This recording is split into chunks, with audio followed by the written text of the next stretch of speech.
Ngayon ay tatalakayin natin ang isang misteryosong kaso na minsang gumulat sa publiko sa China.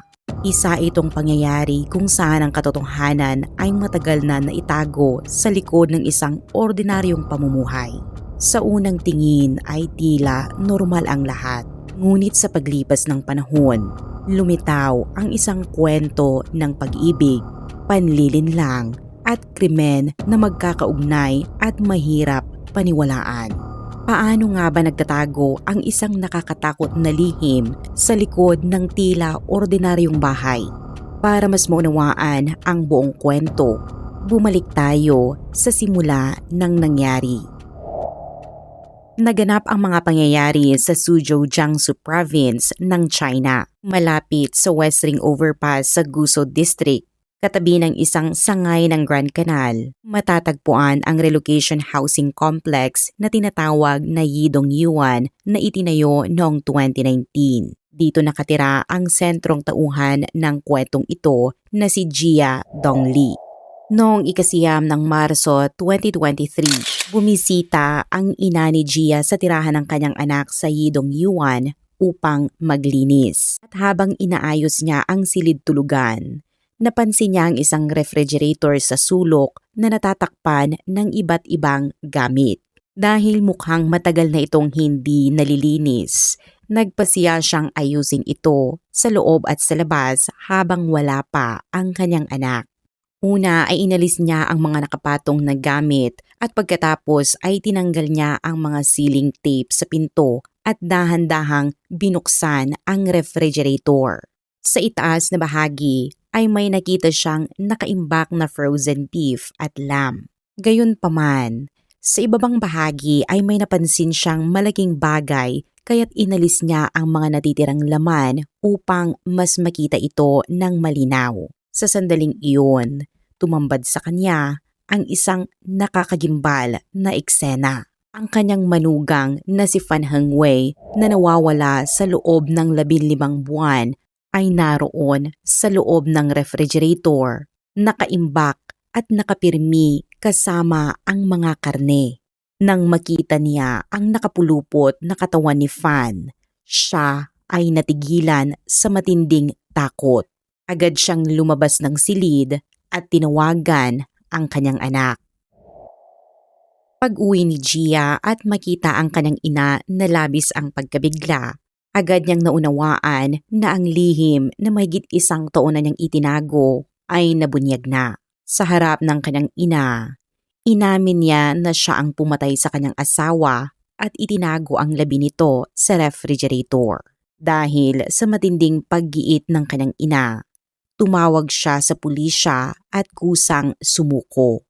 Hindi nagtagal, mabilis na kumalat sa social media ang balita tungkol sa tinaguriang Suzhou refrigerator case at nagdulot ito ng matinding pagkabigla sa buong bansa.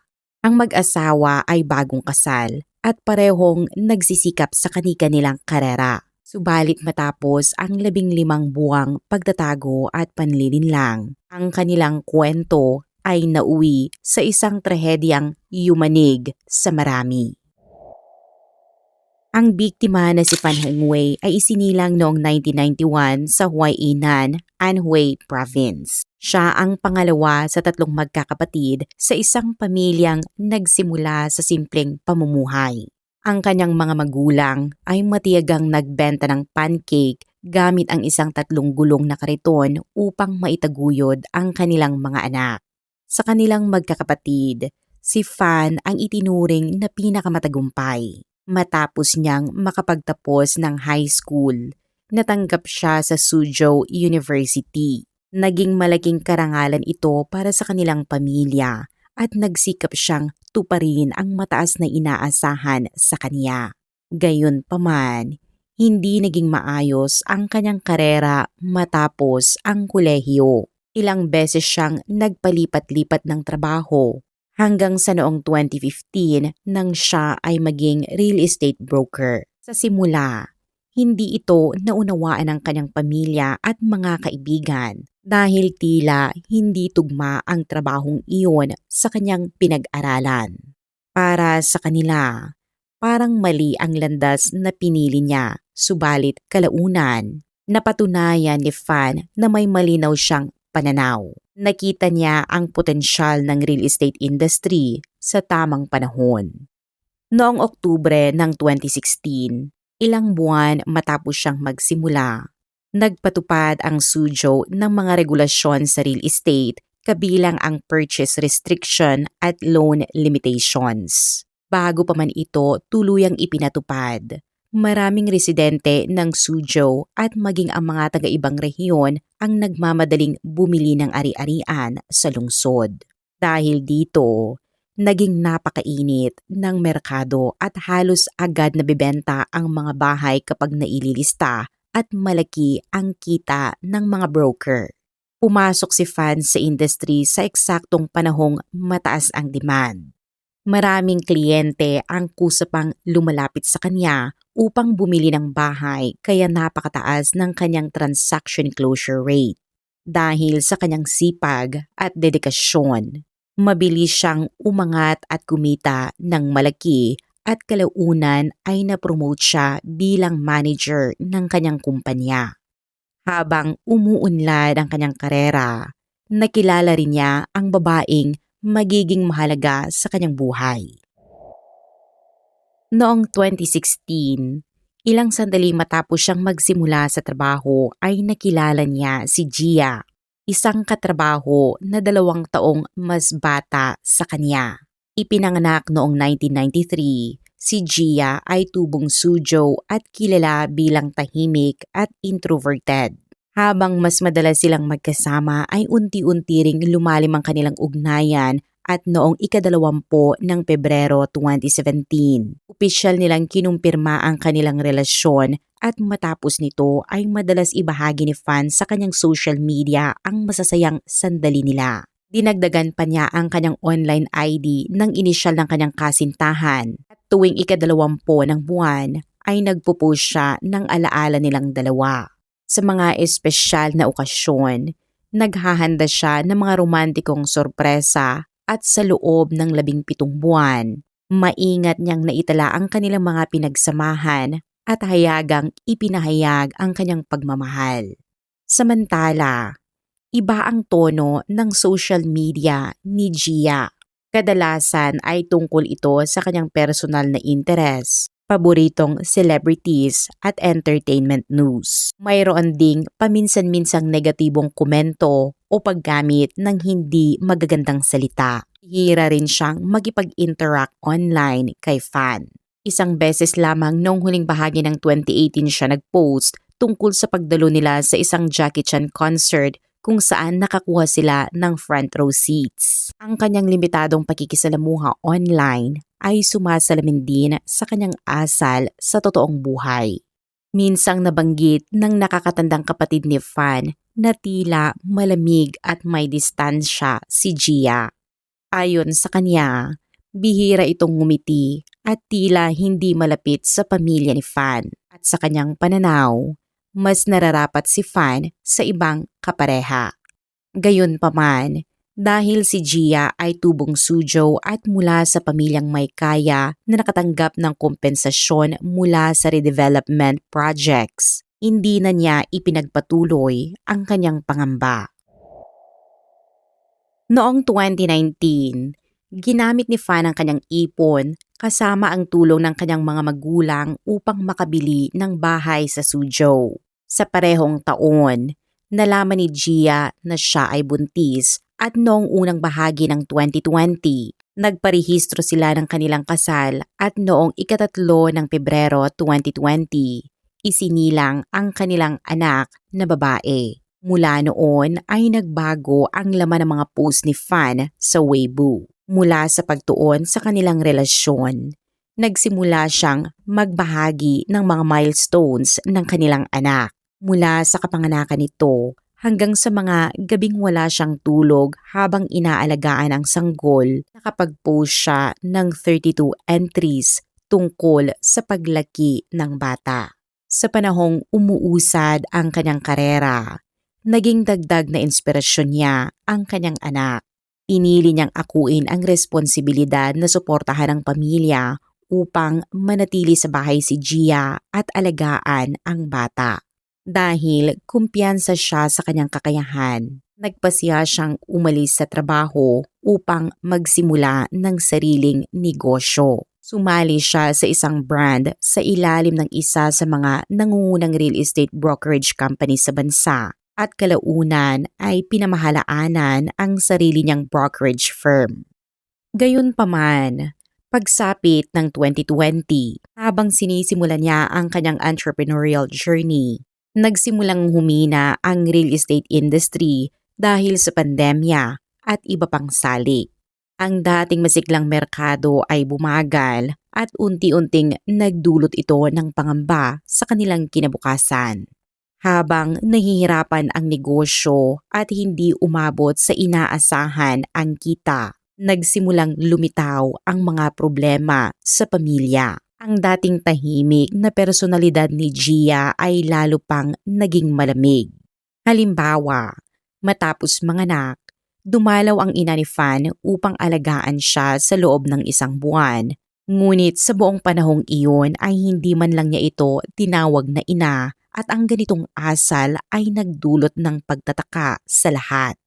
Inisip ni Fan na maaaring dulot ito ng katotohanang wala pa silang formal na seremonya ng kasal, isang bagay na matagal na ring nasa isip niya. Dahil nag-aalala siya na maaaring nakakaranas si Gia ng postpartum depression.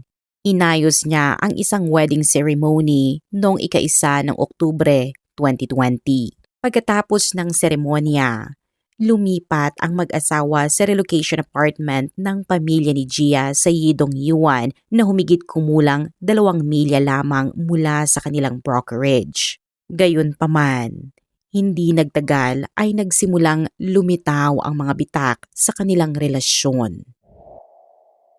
4 na araw matapos ang kanilang kasal, nagkaroon sila ng matinding pagtatalo nang hindi sinasadyang magising ni Fan ang kanilang anak na katatapos lamang makatulog. Habang nananatiling galit, naglabas ng sama ng loob si Gia sa Weibo at gumamit ng mga salitang nagpapakita ng kawalan ng respeto sa kanyang asawa. At habang lumilipas ang panahon, lalo pang humirap ang kalagayan ng real estate market na nagdagdag sa tensyon sa loob ng kanilang tahanan.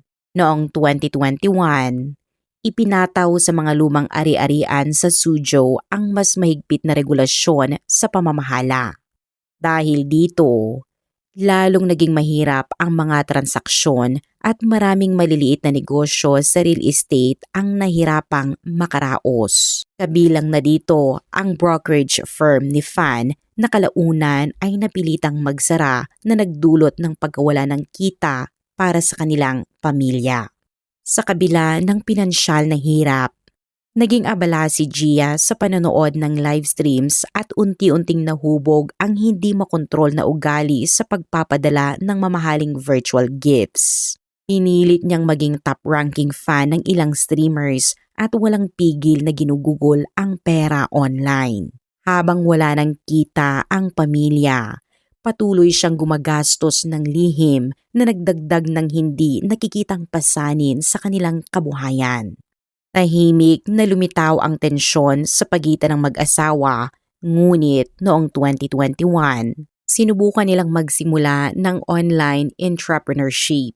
Noong ika-19 ng Setyembre, nagparehistro sila ng isang cultural media company na plano nilang gumawa ng content na nagre-review ng mga lokal na negosyo at kumita sa pamamagitan ng livestream sales. Subalit hindi naging matagumpay ang kanilang pagsisikap. Sinubukan din nilang kumita sa pamamagitan ng maliliit na gigs para tumaas ang views ng kanilang mga videos, ngunit nagpatuloy pa rin ang pakikibaka. Samantala, natuklasan ni Fan na si Gia ay nagpapadala ng mamahaling regalo sa mga lalaking online streamers. Noong Oktubre ng taong 2021, ikinwento ni Fan sa kanyang kapatid sa kanilang pagbisita sa hometown na ginastos ni Gia ang daan-daang libong yuan para sa mga streamers. Ipinaliwanag naman ni Gia na ang mga gifts ay naiiba sa karaniwang in-app purchases. Kung magiging top contributor siya, makakakuha siya ng VIP account na ayon sa kanya ay pwedeng gamitin para mag-review at mag-rate ng mga restaurant at iba pang establishmento. Sa kalaunan, nawala ang perang iyon at napagtanto ni Gia na siya ay naloko. Ang ipinangakong refund ay hindi dumating. At ang perang ginamit niya ay hiram lamang o galing sa credit cards. Hindi malinaw kung paano hinarap ni Gia ang krisis, ngunit nagbenta si Fan ng bahay na kanilang binili bago ang kasal upang mabayaran ang mga utang. Noong una ay nagulat ang pamilya ni Fan sa pangyayari, ngunit kalaunan ay naunawaan nilang nahaharap sa matinding pinansyal na suliranin ang mag-asawa. Noong ika-24 ng Nobyembre 2021, bumalik si Fan Hengwei sa kanyang hometown sa Huainan upang mag-alay ng paggalang sa kanyang mga ninuno bago bumalik sa Suzhou ng mag-isa. Hindi inakala ng pamilya na iyon na pala ang huling pagkakataong siya ay magkikitang buhay. Pagsapit ng Disyembre 2021, mga 20 araw matapos nito, naging mahirap ng kontakin si Fan. Tumigil siya sa pagsagot sa tawag at video chat at tanging text messages lamang ang kaniyang sinagot. Nag-alala ang ina ni Fan pero si Gia lamang ang maaari niyang tanungin tungkol sa kinaroroonan ng kanyang anak. Ipinaliwanag ni Gia na dahil sa kabiguan sa negosyo at dumaraming utang, umalis si Fan sa Suzhou upang iwasan ang mga creditors at natakot siyang makipag-ugnayan sa pamilya. At dahil may katotohanan namang nagkakaproblema sa kanilang negosyo, tinanggap na lamang ng pamilya ang paliwanag na ito. Paminsan-minsan, may updates sa WeChat moments ni Fan at kapag nagtatanong ang pamilya, nakakatanggap lamang sila ng location share na bahagyang nakapagpaginhawa sa kanilang damdamin. Sa panahong iyon ay madalas lamang ginagabayan ni Gia ang pamilya ni Fan. Sinasabing huwag masyadong mag-alala at napatuloy pa rin ang kanilang komunikasyon. Sinabi rin niyang babalik si Fan kapag naayos na ang kanilang pinansyal na sitwasyon. Subalit sa susunod na 2 buwan, nagsimulang humingi si Fan ng pera sa pamilya. Una ay humingi siya ng 30,000 yuan o 231,000 pesos para sa overdue na upa. Sumunod ay humingi siya ng 43,000 yuan, humigit kumulang 331,000 pesos upang bayaran ang umano'y utang sa kanyang biyenan bago siya umalis. Iba't ibang dahilan ang ibinigay upang humingi ng tulong pinansyal. Hindi mayaman ang pamilya ni Fan, ngunit tuwing humihingi siya ng pera, maging ilang libo o 10,000 yuan, ibinibigay ng ina ang halaga, umaasang makakatulong ito sa anak na malampasan ang kahirapan at makauwi. Ngunit sa realidad, ang matinding katotohanan ay iyon na mismo ang nagsimula sa trahedya na nabunyag sa simula ng kwento. Noong panahong iyon, si Fan ay nakakulong na pala sa loob ng refrigerator sa kanilang tahanan. Ang taong matagal nang nakikipag-ugnayan sa pamilya ni Fan at palaging humihingi ng pera ay walang iba kundi si Gia, ang tahimik at reserve na babae na kilala nila. Lumipas ang panahon at dumating ang Lunar New Year ng 2022. Bumisita ang mga magulang ni Fan sa tahanan ng kanilang anak. Ngunit si Fan ay hindi pa rin nakauwi. Madalas na ipinapahayag ng kanilang apo kung gaano niya kamis ang kanyang ama, na labis naman na ikinasasakit ng puso ng mga lolo't lola. Matapos kumain at sandaling maupo, umalis din ang mag-asawa at hindi nagtagal. Nakatanggap ang mga kapatid ni Fan ng isa pang kahilingan para sa pera at ngayon naman ay para sa installment ng home loan. Sa puntong iyon, 3 buwan na ang lumipas mula sa huling komunikasyon nila kay Fan at unti-unti nilang naunawaan na may malubhang problema. Gayunpaman, hindi pa rin nila inisip na si Gia ang may kinalaman. Sa halip ay naniwala sila na baka biktima si Fan ng isang pyramid scheme. Pagkatapos pag-usapan ang sitwasyon, nagpasya silang i-report ang kaso sa pulis kasama si Gia. Noong ika-24 ng Pebrero 2022, natanggap ng lokal na police station sa distrito ni Phan Heng Wei ang ulat ng nawawalang tao. Bumisita ang pamilya ni Phan sa estasyon ng 4 na beses upang magtanong tungkol sa kaso. Ngunit, paulit-ulit na hinadlangan ni Gia Dongli ang investigasyon. Sa isang banda, aktibo niyang sinasabi sa pulis na umalis lamang ang kanyang asawa upang takasan ng utang, nagtatrabaho sa malayo at patuloy pa rin ang kanilang komunikasyon. Sinabi rin niyang madalas makipag-ugnayan si Fan sa kanyang mga kaibigan at katrabaho. Sa kabilang banda naman ay pinapalakas ni Gia ang loob ng pamilya ni Fan. Sinasabi na malamang ay iniiwasan lamang ni Fang ang kanilang pamilya upang hindi nila makita ito sa mahirap na kalagayan. At dahil walang malinaw na ebidensya o progreso mula sa pulisya, bahagya ng tinanggap ng pamilya ang paliwanag ni Gia at nakaramdam pa sila ng awa sa kanya. Iniisip na siya lamang ang nagtataguyod sa kanilang anak at sa kanilang apo habang si Fan ay di umano'y nasa problema sa utang. Habang lumalala ang pagkabahala, nagalit ang nakakatandang kapatid ni Fan at nagpadala ng mensahe sa kanyang nakababatang kapatid. Sinita siya sa hindi pagtawag upang tiyakin ang kanyang kaligtasan. Tinukoy niya rin kung ang taong sumasagot sa text ay talaga bang si Fan. Sa kabila ng kanyang paghingi, limitado pa rin ang tugon at tanging text messages lamang ang natatanggap at walang tawag. Habang nagpapatuloy ang nakakapinsalang paghihintay, dumating ang Mid-Autumn Festival ng 2022. Nagplano ang mga magulang ni Fan na bumisita sa Yidong Yuan upang makita ang kanilang apo. Ngunit ipinaalam sa kanila ng ina ni Gia na 2 buwan bago iyon. Bigla na lamang lumipat si Gia kasama ang kanilang anak at dinala lamang niya ang telebisyon at refrigerator at hindi man lang ipinaalam sa kanyang sariling ina ang kanyang pag-alis. Dahil sa biglaang pagkawala, inireport ng ina ni Gia ang sitwasyon sa pulis at agad namang natunto ng mga otoridad si Gia sa isang rental apartment sa Xinsheng District. Nang bumisita ang ina ni Gia sa kanya doon, mukhang nainis si Gia at tumangging ipaliwanag ang dahilan ng kanyang paglipat. At dahil hindi niya ito mapilit, umuwi na lamang ang ina. Nag-alala naman ang mga magulang ni Fan para kay Gia at sa kanilang apo. Kaya nagpasya silang bumisita sa apartment sa umaga ng Mid-Autumn Festival upang magdiwang kasama ang pamilya.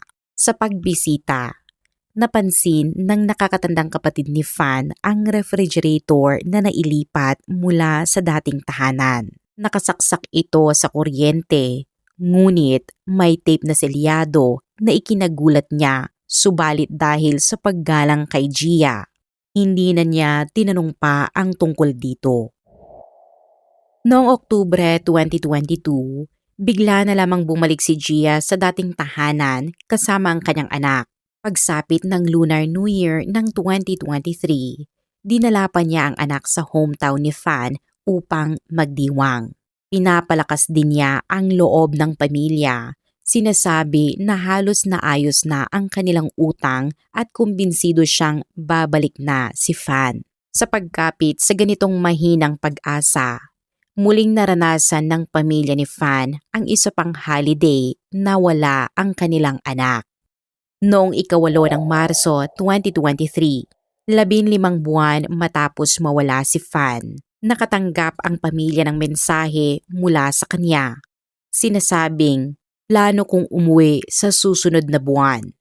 Ngunit panandalian lamang ang kanilang ginhawa dahil kinabukasan, ika-9 ng Marso, Natuklasan ng ina ni Gia ang lihim na itinago sa loob ng selyadong refrigerator ng higit sa 1 taon. Dahil sa pagpipilit ng kanyang ina, inamin ni Gia ang lahat sa pulis at agad siyang naaresto. Inaral ng mga otoridad ang katawan ni Fan at ayon sa mga pahayag sa media mula sa pamilya ni Fan, natukoy na ang sanhi ng kamatayan ay kombinasyon ng drug poisoning at carbon monoxide poisoning. Pagkatapos, inilagay ni Gia ang kanyang asawa sa refrigerator at ang tiyak na detalye kung ano ang nangyari sa mismong araw ng krimen ay hindi ibinunyag. Nang tanungin tungkol sa motibo, simpleng itinuro ni Gia ang pamilya at alitan sa pamilya bilang dahilan. Sa katotohanan, ang perang ibinigay ng pamilya ni Fan upang ayusin ang kanyang mga utang ay napunta kay Gia. Nilinlang niya ang mga magulang ni Fan na ibigay sa kanya ang 200,000 yuan, mga 1,540,000 pesos noong panahong iyon. Hiniram pa ang 50,000 yuan mula sa nakababatang kapatid ni Fan at kumuha ng 120,000 yuan mula sa kanyang sariling magulang sa ngalan ng pagtulong kay Fan. Sa kabuuan, nakalap niya ang 370,000 yuan. Humigit kumulang 2,849,000 pesos noong mga panahong iyon. Ang dahilan sa walang tigil niyang paggastos ay ang hindi makontrol na bisyo sa pagpapadala ng mamahaling virtual gifts sa online streamers. Ito ang posibleng nagtulak sa kanya sa desisyon na patayin ang kanyang asawa. At kahit matapos ang krimen, patuloy siyang naging aktibong tagahanga ng isang music streamer habang umaakyat sa top fan leaderboard. Bilang pasasalamat, naglaan ang streamer ng ilang post para sa kanya at sa platform. Umabot ang account ni Gia sa ranggo ng Duke na nangangailangan ng 30 million experience points o halos 1,000,000 yuan na ginastos sa virtual gifts. Ilang buwan matapos ang pagpatay kay Fan, mas aktibo na siyang nakipag-ugnayan sa streamer. Sa kabaligtaran ng dating tahimik na personalidad, naging palabiro at social siya sa pakikipag-interaksyon sa streamer. Sa kaniyang Weibo post, makikita ang tila emosyonal na pagkakaugnay na hindi para kay Fan. Nang magsalita ang publiko, nagduda ang netizens sa relasyon nila dahil sa malalaking halagang ginastos ni Gia sa streamer. Nilinaw naman ng media company ng streamer na nangyari lamang ang pakikipagkilala matapos ang kamatayan ni Fan at walang kaugnay na marital conflict. At nang tanungin ang streamer, sinabi nito na hindi niya alam na may asawa na pala si Gia. Habang ganoon, aktibo si Gia sa social media, nagpo-post ng videos ng pagkain, gaming, paglalakbay at reflective captions. Lahat ng ito ay ginawa habang nakatira sa parehong bahay ng bangkay ng kanyang asawa na nagpapakita ng kakulangan sa pagsisisi o guilt. Kalmado siyang nag-post ng selfies at captions na tila kinukumbinsi ang sariling kwento. Ayon sa pulisya, para sa isang babaeng tila mahinahon, ang magsimula ng ideya hanggang sa isakatuparan ang pagpatay ay nangangailangan ng matinding presyon, kadalasan sa pera, relasyon o dinamika ng pamilya.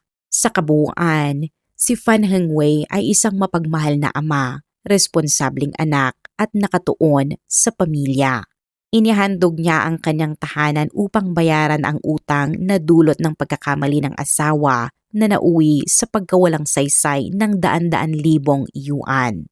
Wala ring ebidensya na si Fan ay mapag-aksaya o may personal na problema sa lifestyle. Kung ang krimen ay bunga ng hindi pagkakaunawaan dahil sa pagkakamali ni Fan, hindi na sana kailangang itago ni Gia ang anuman. Ang patuloy na panlilinlang ni Gia sa pamilya ni Fan ay malinaw na nagpapakita kung sino ang may pananagutan. Kulang ang pagmamahal niya kay Fan, lalo na pagkatapos ng kanilang kasal, at ang hindi planadong pagbubuntis at pagkabigo ng negosyo ay nagdulot ng kawalang kasiyahan sa kanya. Sa labas ay tila normal ang kanyang anyo, ngunit sa loob, naghanap siya ng paraan para punan ang kanyang hindi kasiyahan. Itinago niya ito sa pamamagitan ng kasinungalingan at nang matuklasan ni Fan ang kanyang tunay na katauhan. Nakaramdam siya ng matinding takot kaya pinili niyang alisin si Fan upang hindi mabunyag. Sa pinakasimpleng paliwanag, ang krimen ay tila planadong pagpapatahimik sa biktima. Naiintindihan ni Gia na ang kasinungalingan niya tungkol sa pag-alis ni Fan upang takasan ng utang ay unti-unting mabubunyag. Ang walang tigil niyang panlilinlang pagkatapos ng krimen ay ang huli niyang pagsubok bago tuluyang mabigo ang lahat. Noong ika-21 ng Disyembre 2023, idinaos ng Suzhou Intermediate People's Court ang paglilitis kay Gia sa mga kasong intentional homicide at fraud. Hindi agad inihayag ng korte ang hatol, ngunit pagkatapos ng pagdinig, sinabi ng pamilya ni Fan na hindi nila papatawarin ang akusado. Hinikayat nila ang pinakamataas na parusa at buong kabayaran sa pinansyal na pagkalugi na kanilang naranasan. Naging sentro naman ng interes ng publiko kung makatatanggap ba si Gia ng death penalty. Bagamat sumuko siya sa otoridad, hindi nito otomatikong nangangahulugang mababawasan ang kanyang parusa. Sa maraming kaso ng parusang kamatayan, kahit ang pag-amin ng akusado ay hindi sapat upang makakuha ng magaan na hatol. Inihambing ng ilan ang kasong ito sa 2016 Shanghai Freezer Murder, kung saan itinago ni Zhao Xiaodong ang katawan ng kanyang asawa sa freezer sa loob ng 105 araw. Sumuko man si Zhao sa pulis, siya ay nahatulan pa rin ng death penalty. Ilang salik na maaaring magpababa ng hatol ay kapatawaran mula sa pamilya ng biktima, pagbubuntis o malaking kontribusyon sa lipunan. Para kay Gia, tanging kapatawaran mula sa pamilya ni Fan ang pwedeng ipatupad, ngunit mariing tumanggi ang pamilya na patawarin siya o isuko ang kanilang civil claims na malinaw na nagpapakita ng kanilang determinasyon na panagutin si Gia. Sa puntong ito, kailangang alamin ng korte kung planado ba ang krimen. Kung ginamit niya ang pre-prepared poison, ituturing itong premeditated murder. Matapos ang krimen, ang kanyang pagtatangka na itago ang gawa, iwasan ang investigasyon, pagsasamantala sa pagkakakilanlan ng biktima para sa pandaraya at kawalan ng pagsisisi ay nagpapakita ng matinding kasamaan at sinadyang intensyon. Bagamat hindi pa nailalabas ang opisyal na hatol dahil sa kalupitan ng krimen, pangangailangang magsilbing hadlang sa lipunan, president ng katulad na kaso, mataas ang posibilidad na makatatanggap si Gia ng death penalty.